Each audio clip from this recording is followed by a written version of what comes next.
Sekarang kamu bisa memunculkan pop-up Windows dengan mengklik tombol Home dan kamu bisa melakukan multitasking sambil menonton video analisa pagi tanpa berlangganan YouTube Premium. Hai semuanya, gimana kabar kalian? Semoga selalu dalam keadaan baik. Jadi welcome back di Andri Grayston Channel. Dan di video kali ini kita akan mengulas kembali koin-koin yang udah teman-teman request di kolom komentar channel YouTube ini. Thank you banget udah banyak requestannya masuk.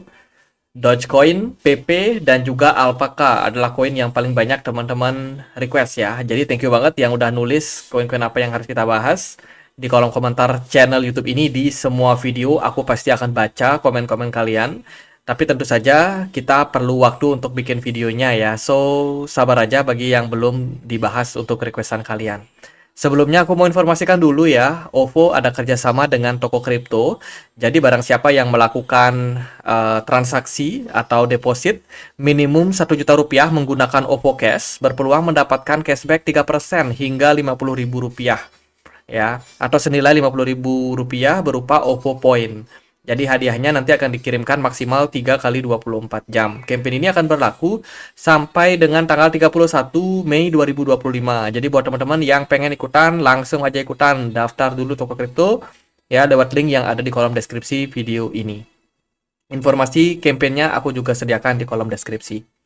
Kita akan masuk ke pembahasannya mulai dari Alpaca, sebuah project DeFi dari jaringan BNB Smart Chain yang mana memang mengalami bisa dibilang lonjakan yang sangat signifikan setelah berita Binance akan menyudahi pair tradingnya di platform Binance dan juga diikuti sama toko kripto ya, delisting untuk token dari Alpaca, kemudian PlayDApp, lalu ada Fib dan juga Wing.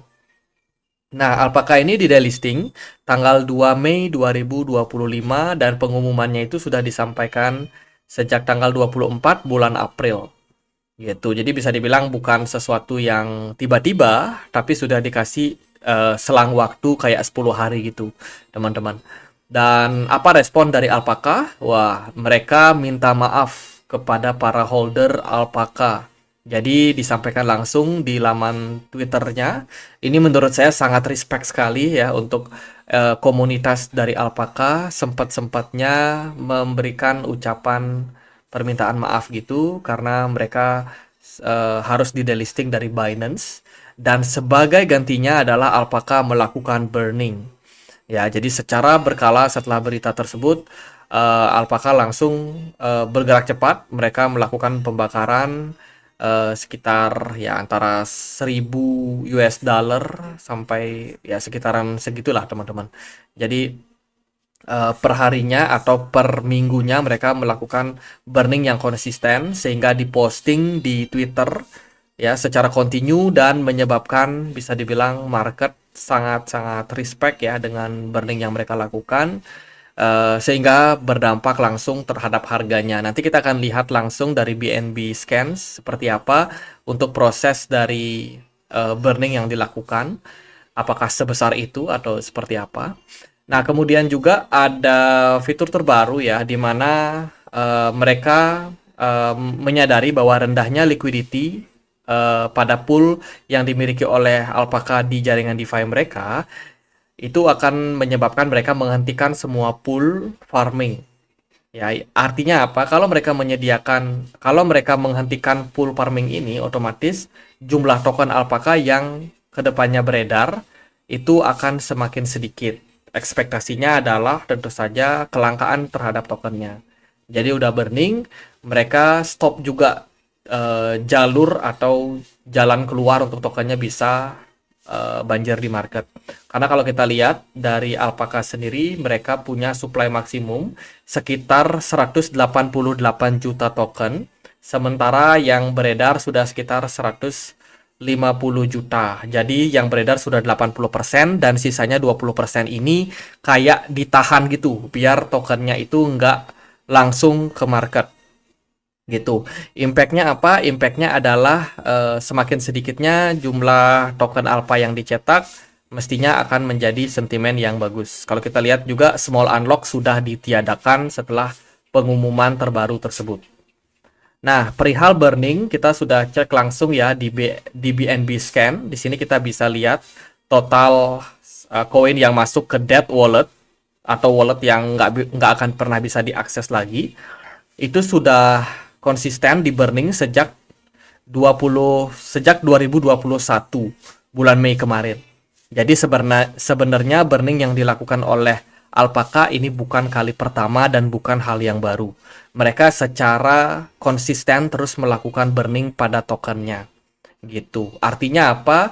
Artinya kemungkinan pump yang dilakukan oleh para market maker terhadap token Alpaka ini memang tujuannya untuk keluar keluar dari Alpaka gitu. Jadi buat teman-teman yang mungkin baru banget di pasar, jangan terlalu FOMO melihat adanya pumping padahal koinnya di delisting. Ini adalah hal yang sangat-sangat biasa jika teman-teman melakukan trading di market saham, khususnya market saham Indonesia. Itu sering tuh saham-saham yang mau di delisting justru di pump dulu beberapa hari sebelum akhirnya beneran di delisting gitu.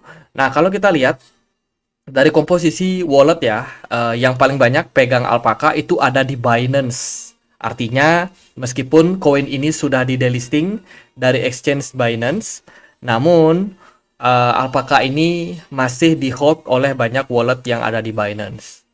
Gitu. Terus kalau kita lihat dari kepemilikan kedua, ini ada di eh, apa namanya di Dead Wallet ya. Tapi kalau opini saya itu kayak gini teman-teman. Alpaka ini kan dia dibikin di jaringan dari BNB Smart Chain ya. Aneh banget kalau dia di exchange utamanya justru malah di delisting gitu. Jadi menurut saya ini sesuatu yang cukup aneh ya, meskipun memang kita tahu Alpaka ini mungkin secara overall secara harian itu mungkin transaksinya itu nggak terlalu tinggi ya, tidak juga menjadi DeFi yang sangat hype dibandingkan dengan PancakeSwap mungkin, salah satu DeFi yang juga milik dari Binance Smart Chain. Tapi inilah pasar, apapun yang terjadi pada koin Alpaka, saya rasa semuanya itu memang disengaja untuk dilakukan pumping gitu. Masalahnya adalah sampai kapan. Nah, kita coba untuk lihat seperti di chartnya. Pergerakan dari Alpaka yang terjadi selama kurang lebih 2 minggu terakhir ketika harga tokennya itu sempat naik 1000% ya, itu merupakan bukan 1000% lagi tapi 3600% teman-teman. Itu kemungkinan memang terjadi karena aktivitas yang sangat tinggi gitu. Jadi 2 minggu terakhir memang diakui kalau transaksi pada Alpaka ini sangat-sangat tinggi, menyebabkan banyak banyak orang yang FOMO juga pada tokennya dan mungkin masih menjadi perbincangan dan masih sangat diminati oleh market. Kalau kita lihat sih secara movement overall ini sangat-sangat volatil ya, jadi sangat beresiko tinggi. Kalau teman-teman mau masuk FOMO di harga-harga sekarang ini udah mulai harus berhati-hati gitu. Kita lihat secara time frame daily, pergerakan dari Alpaka ini masih dalam posisi downtrend. Alpaka butuh konfirmasi bergerak di kisaran level 0,25 untuk membuktikan kepada kita bahwa trennya masih cenderung strong. Sebab di level resistance yang berpotensi untuk menahan yaitu ada di 0,3 gitu. Jadi bayangin Alpaka ini perlu closing dulu di atas dari level 0,25 ya sebelum nanti dia bisa melanjutkan fase kenaikan. Tapi overall sih sekarang udah lumayan aman secara movement. Jadi mungkin masih akan ada peluang buat kenaikan-kenaikan. Tapi gini teman-teman, kalau kita perhatikan ya, koin ini kan sudah di delisting dari Binance. Artinya apa? Artinya makin sedikit exchange yang bisa memperdagangkan koinnya gitu. Meskipun saat ini bisa dibilang orang-orang masih bisa melakukan withdrawal, memindahkan aset dari Alpaka dari exchange Binance ke exchange lain untuk dijual ya, namun holdernya masih tetap banyak ternyata gitu. Dan aku perhatikan juga secara volume smart money sempat turun di kisaran tanggal 3 dan 4 Mei kemarin, tapi udah melonjak lagi di tanggal 6 dan 7 hari ini gitu, menunjukkan memang terjadi aktivitas yang sangat besar gitu. Selama Alpaka masih bisa bertahan di atas level 0,25, saya rasa masih akan ada peluang untuk Alpaka ini bisa rally sampai 0,3 dolar. Ya, kita nggak bicara lagi kenaikan yang tinggi-tinggi banget, karena kemungkinan fase euforia akan berakhir dalam jangka waktu dekat.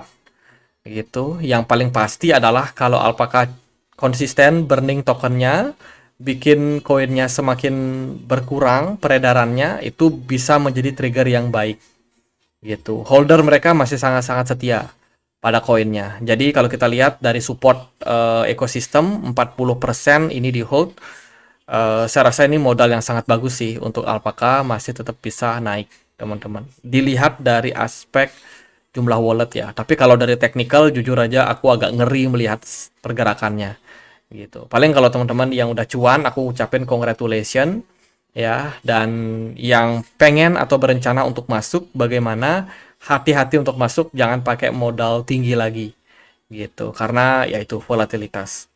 Perhatikan aja target-target yang perlu diperhatikan. Selama dia tidak turun di bawah dari 0,25 masih akan aman ya. Tapi kalau dia berhasil untuk breakout di atas dari 0,3, maka potensi untuk kenaikan yang lebih tinggi mungkin akan tercipta gitu.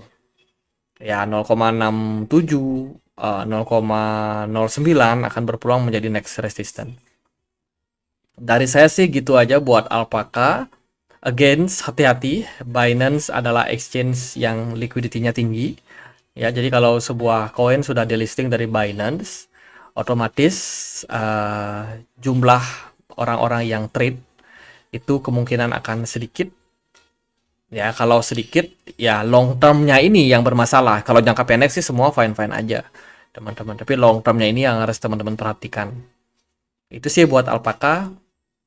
Masih ada peluang naik, tapi tetap hati-hati. PP gimana? PP hari ini diperdagangkan di kisaran level 0,13 rupiah. Secara movement, overall PP belakangan berusaha buat recover ya. Secara narasi, mereka sangat aktif di Twitter. Engagement-nya masih sangat baik. Dan PP juga masih dalam top koin-koin yang masuk ke Coinbase institusional. Jadi bisa dibilang sangat-sangat diminati ya.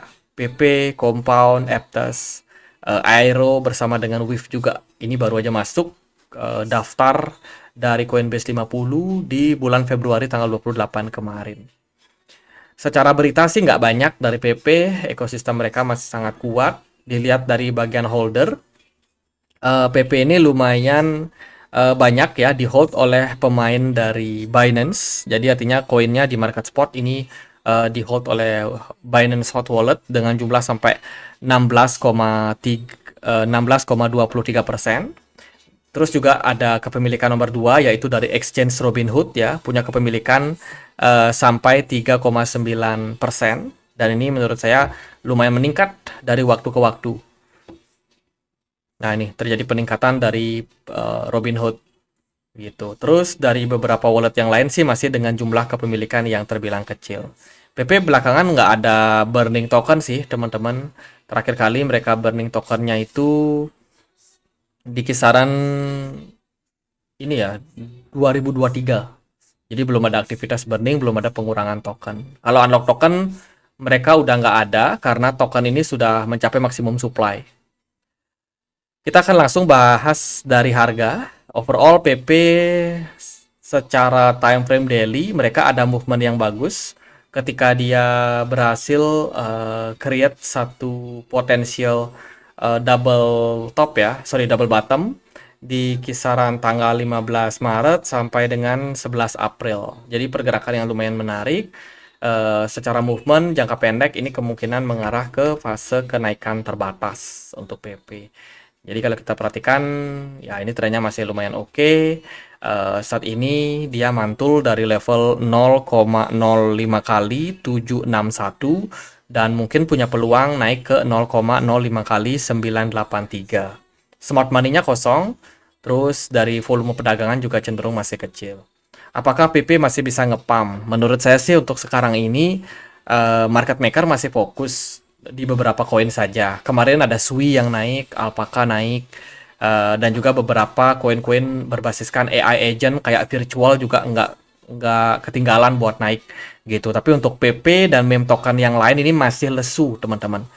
Ibaratnya sopirnya masih naikin koin yang lain gitu, dan sopir dari PP ini belum masuk ke PP sehingga ya masih ada pergerakan naik sih, tapi kenaikannya sangat terbatas gitu. Jadi untuk sekarang sih masih ada potensi buat rally ya. Bisa perhatikan aja tadi 0,05 kali 98 something gitu. Terus di time frame 1 jam pun aku perhatikan juga smart money-nya sangat-sangat sedikit. Jadi untuk sekarang sih mobilitas atau fokus dari market maker belum ke PP ya. Mungkin kedepannya akan ada momentum juga sih. Cuman untuk sekarang ini masih harus sabar-sabar aja.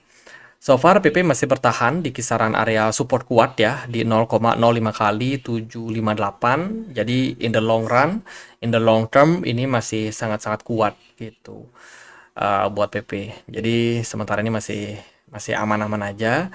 Mungkin bagi teman-teman yang mungkin sudah merasakan penurunan waktu bulan Januari dan Februari kemarin, ya sabar aja menunggu, sebab PP ini cukup misterius juga secara pergerakan gitu. Jadi untuk sekarang ini kalau dia bisa mantul dari area 0,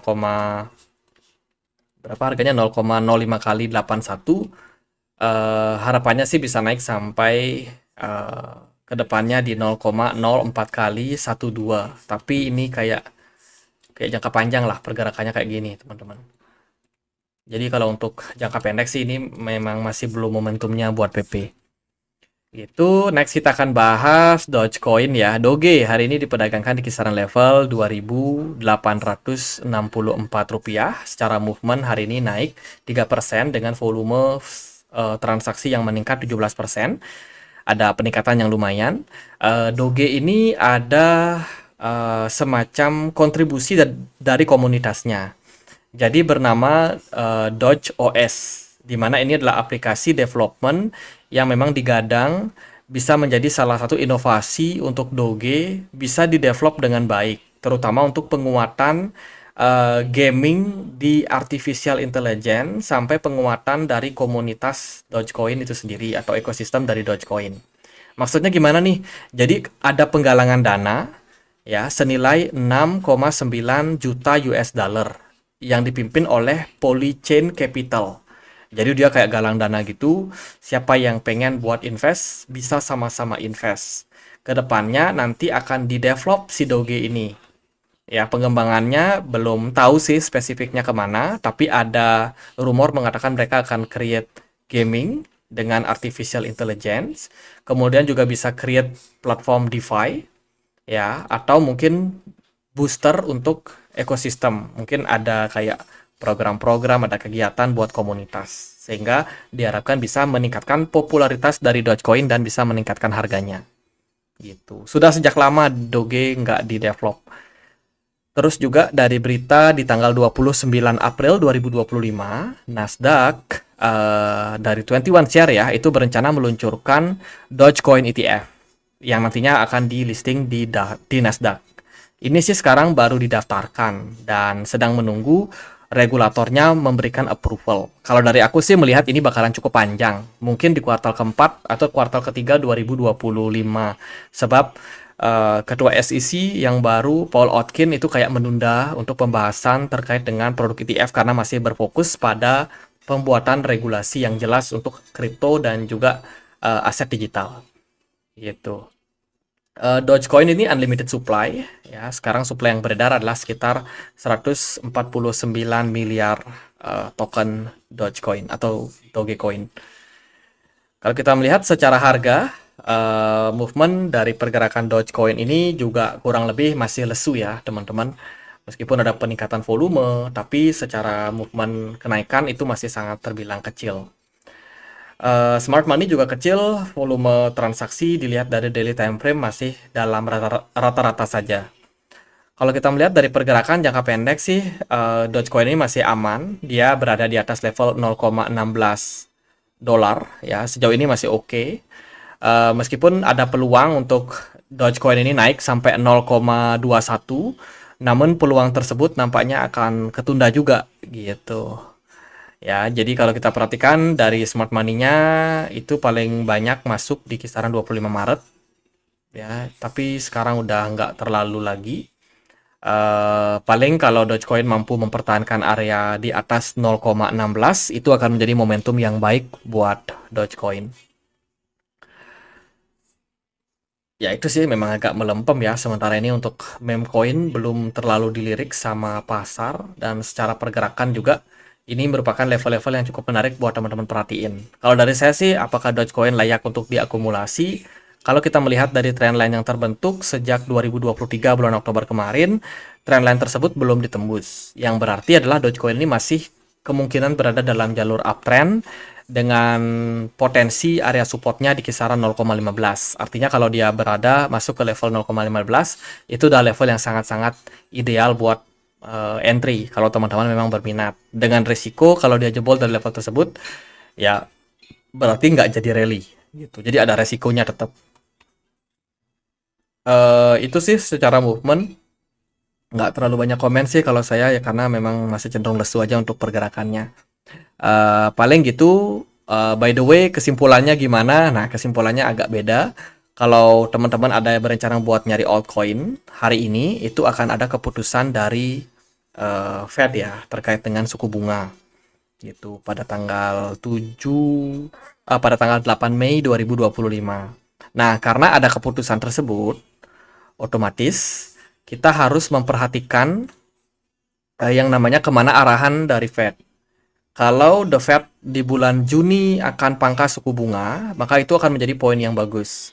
Tapi kalau bulan Juni ternyata mereka masih hold, mungkin saja pergerakan dari Bitcoin dan altcoin bakalan ketunda untuk bullish. Jadi secara jangka pendek menurut saya ada peluang tersebut. Jadi intinya jangan FOMO. Kalian boleh pantau koin yang kalian punya. Kalau kalian mungkin mau masuk pun juga sesuaikan dengan budget yang kalian miliki dan pertimbangkan yang namanya resiko. Gitu aja sih teman-teman. Semoga cuan di market ya. Kita punya komunitas juga di Telegram. Buat teman-teman yang mungkin punya Telegram yang pengen untuk join, bisa join. Linknya ada di kolom deskripsi video ini. Itu. Sekian aja kira-kira saya Andre. Makasih.